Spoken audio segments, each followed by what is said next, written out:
Welcome to the Unstuck and Unstoppable podcast, where we help you move your life forward. If you've ever needed to communicate in a public setting but didn't know how to effectively pull your message together so that you'll reach people, listen, you are listening to the right episode of our podcast today. My name's Jimn, and I'm here with Jolea Garza. This is one of my favorite topics. Yes, we are talking about effective communication. Come on. What? Well, I'm super excited. You know, I'm a debate nerd. And so I grew up, I eat, sleep, and breathe this, but I know for so many people, this is a huge struggle, something that people really definitely need some insight on. Yeah, absolutely. Well, we want to welcome you. If you're here for the very first time today, I think you're going to get a lot out of the podcast. Joe, it sounds like you're a little bit under the weather. Yeah, just a little bit. It's November. This is the season for, stuffy noses and all the things. Well, thank you for pushing through. It's so funny for those of you that are watching or listening. Joe was like, no, I got this. I'm like, I can do it by myself. She's like, no, we got to teach people how to create messages that will bring great impact in their life. And so we love it. I love that you're pushing through and just that you care that much. Absolutely. We're talking about public speaking. And for you and I, this is something that we do often. But it's not something we've always done. Nope. We had to learn. 100%. And I know if you're listening now, you could be thinking, well, I'm not a pastor. I'm not someone that teaches or does large group settings. But the truth is, if you give a nugget, if you lead a team, if you have a staff, you're small groups, you're giving nuggets. And the best thing to do is to walk into that environment prepared. Yes. I think the fun thing about a great communicator is that when you look at them, you think they just rolled that off the cuff. I wish. It's like, man, that just came out. No, it's just not. They've spent hundreds of hours crafting, working, developing, and even behind the scene for that meeting, I'm confident that they spent time doing some of the things we're going to talk about in developing. It's years of, I think there are definitely people that have the gift of gab, They can say great things. They can say a lot of things, but there is such an art to speaking and communicating effectively, to really getting your message across and saying things well. So I definitely think that there's some tools, some tactics that take years to learn and develop and refine. And so I feel like it'll be good to share some of those tools. Yeah, well, and even though they take years to develop, you can actually implement them right now. Yes. I mean, and that's the cool thing about being an effective communicator, is that every time you communicate, you get better. Yep. And so that's the goal, is that, hey, I'm going to get better. Now, public speaking is the number one fear. Is that right? It is. Didn't you one look of that the up? top phobias. 25% of Americans said that they fear public speaking. Wow. More than heights. More than heights. I even heard it's more than death. More than death. Like, more I'd than rather heights. die. More than snakes, bugs.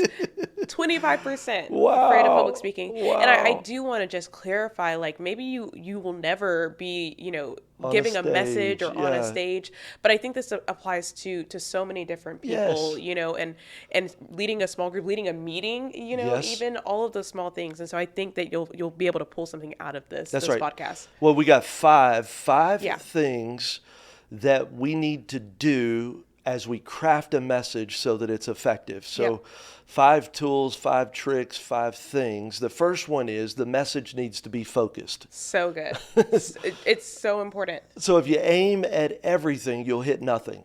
So the goal of communication is that you're effective, that you not get information to someone, but you get it through. You get it inside of them. And so you ought to be able to write down in one sentence what it is you're trying to accomplish as you're speaking. Yeah, and so I grew up with an English teacher as a mom, English professor, and so one of the things, I know, we love her, but one of the things she talks about is, you'll learn it in high school, is a thesis. Yes. What is the one sentence that defines what you're trying to get across? And that's where you want to start, because if you can just give us the one thing, what's the one thing you want somebody to get out of, then everything that you say, everything you write down, all of your notes should all flow and fit into that one sentence. Yeah, and if you can't communicate what you're trying to communicate in one sentence, you won't be able to communicate it in a 5-minute nugget, a 15-minute nugget, or a 30-minute message. Yep.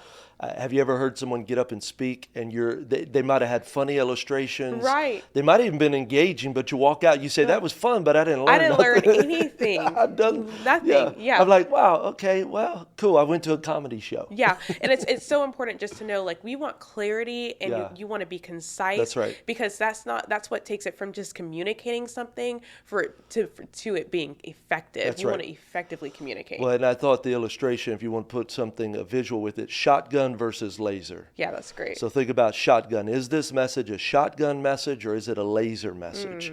And the laser ones are the ones that are going to be the most effective. Absolutely. Second thing is it needs to be heart-centered. So this is so powerful because when you're going to communicate, the best way to be effective is to communicate with passion. Yep.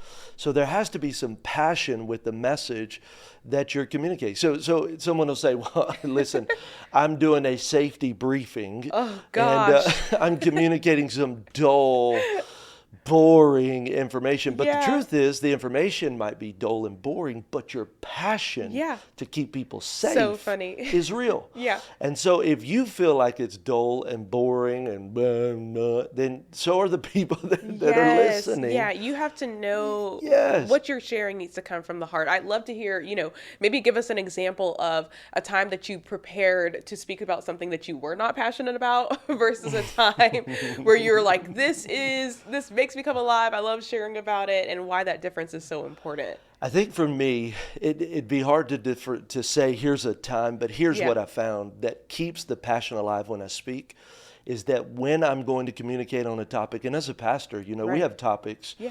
that don't necessarily, like as a disciple, there are certain topics like you talk about reaching people, Right. evangelism, leadership. Those That things fires make me, you up. fires Yeah, me up. yeah, yeah. But then you talk about like, hey, we're going to deep dive into the book of James, or we're going to talk about, even we did a whole series on legacy, which I Right. love. But really, You're teaching. I'm teaching. Yep. Here's what I've learned. What gives me the passion is that when I can go in and really visualize the impact that this message can make That's in that great. person's life and Yeah. the difference Yep. that it can make. Yeah. It may not be my go-to, like I'm an evangelist, I love people, but my go-to really, if I boil it down, is I want people to be impacted. That's I want them great. to be changed Yeah. and touched and live differently. And so I go and visualize the impact. So if you're doing a safety briefing, Right. visualize that if I'm effective in this briefing, Yep. people are going to be safe. Yeah. Yeah, you might Lives hate will the be content, but as you're sharing, just know this is going to save lives. That's right. It changes it. It changes how you communicate it. And there has to be just this heart-centered, like, man, I'm gonna wrap my arms around it. I'm gonna embrace it. And then here's what I know too: if I can't do that, I choose to not give a talk on that. Right. I'm gonna defer to someone else who Yeah. might really come alive. Yeah. And so whatever situation that's in, I just need to know if it's not heart-centered. Here's what'll happen: it'll feel canned and hollow. Yes. It'll Yeah. feel like just information, informative, and that's not transformational. That's not, Right. transformative. Yeah. And so we want to make sure that when we're working on a message, that we're focused, that the message is heart-centered. And then the third thing is that we include stories and illustrations. Oh my gosh. This is the most important thing. Yeah. Most important. So illustrations and stories, this is what allows the audience to connect the facts and information to something that is a string in the heart. It's heartfelt. They understand that, hey, this relates to Yeah. me.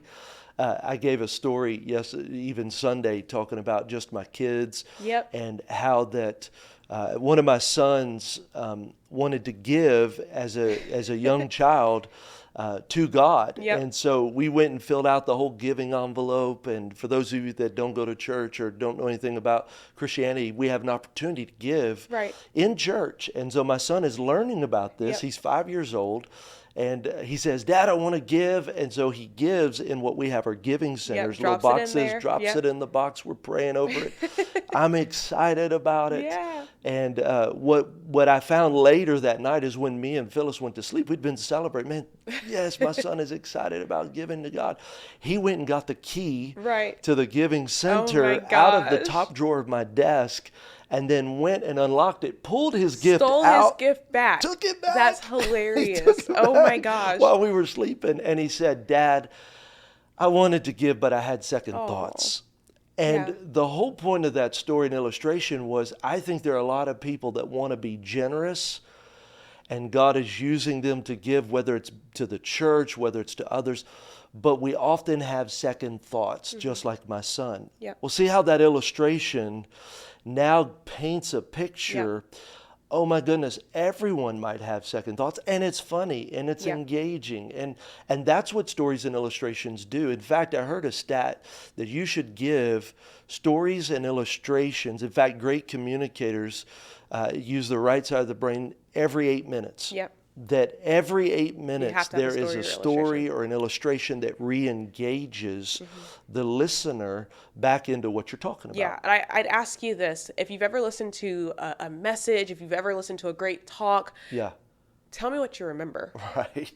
It's so funny, So but interesting. I won't even remember messages. And what I do remember, what people do remember, are stories. The last time I delivered a message, even a couple weeks ago, somebody came up to me. I was talking about skiing in Colorado. You weren't here, but I was talking about skiing in Colorado. It's been several months, and somebody came up and they were like, "I'm still cracking up thinking about your story about skiing in Colorado." They probably don't remember anything I spoke about, preached about, but they they'll remember the your story. story. But stories carry weight because they are relatable and they help connect the person to the topic you're speaking about. And so even having a story, maybe you have a few points, having a story per point is so important. And the funny thing is, I don't know about you, but to me, finding illustrations is usually the hardest part of preparing the talk or preparing a nugget. Absolutely. Yeah. It's the secret sauce. So, you get all the nuts and bolts, and then what I do, and I'll talk a little bit about it at the end, is that's part of the marination portion of the message, is you get the nuts and bolts, you get what you want to teach, and the story is just like the extra. This is like, okay, this is what's going to bring it home, and then you trickle them all throughout the message. One quick addition to this is what I would say is maybe you'll be sharing, in a few weeks or something like that. Start compiling stories now. So I just have a note on my phone, and anytime something interesting happens, something different happens, I just pull out my phone. That's right. I make a quick note about it, and I catalog it. That way, the next time I need to share, I have just a compilation of stories to pull from. That's so good. Absolutely. Hey, so now we're going into the fourth thing, and this is, you got to give them the how-to. So whatever you're talking about, don't just give them a problem or a thought. Yeah. And now give them a practical way that they can implement what you're talking about. Right.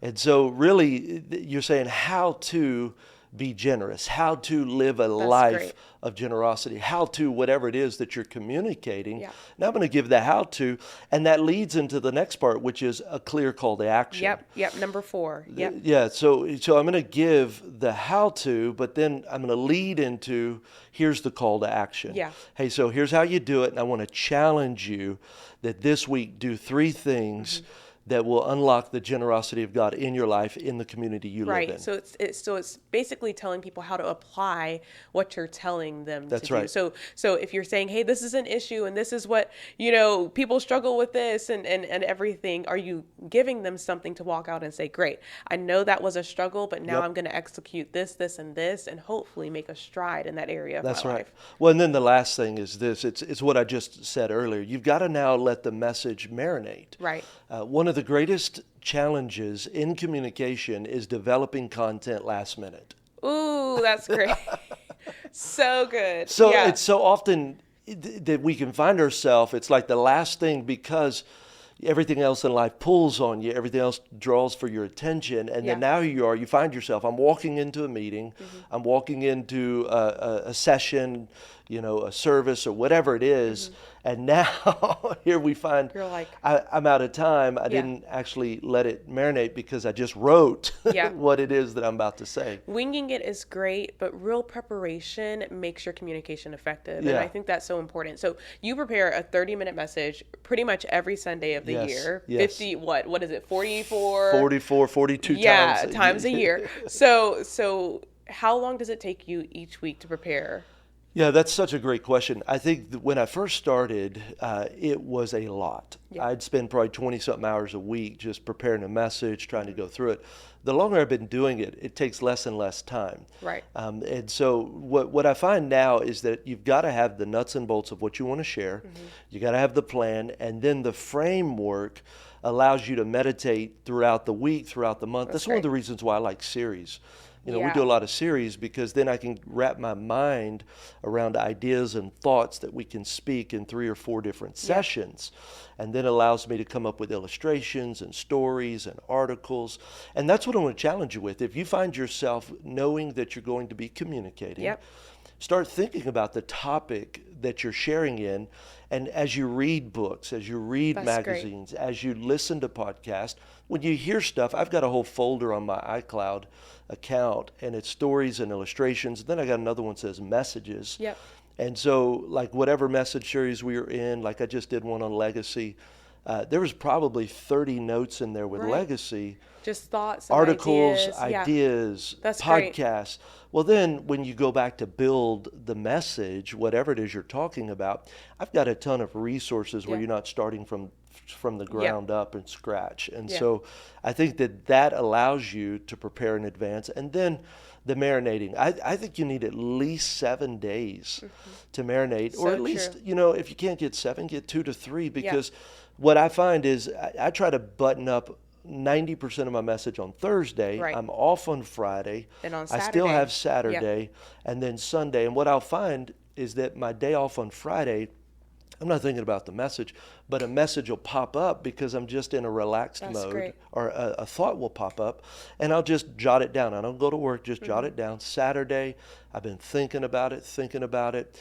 and it allows the message to go deeper and to come out in a greater way of impact for people, because it doesn't feel so shallow, so hollow, but really there's a depth, because not only have I created the message now starts working inside of me. Yeah, and I think that's so important. Take your time. That way you can take times like Friday to rest. And it's actually really, really good when you have that day of not working. So if you're driving and you prep, 4 or 5 days in a row, the message no longer, have you ever sat there staring at that page and just saying, it's never going to be perfect? I think that was the other thing I've learned is you can tweak and tweak and tweak and tweak. And this is maybe even for my experienced speakers. You can tweak it until the cows come home. It will never be exact, but what you want is for just have that extra day where it can just resonate, where you can simmer, where you can sit with it, where you can maybe meditate on it, and then come back one final day, make some final tweaks, and then fresh it's just eyes, fresh heart. Fresh eyes, fresh heart, fresh perspective, and then hopefully it has marinated and sat in your heart enough that when you present, it really just does come from your heart. It comes from, and there's a deeper level,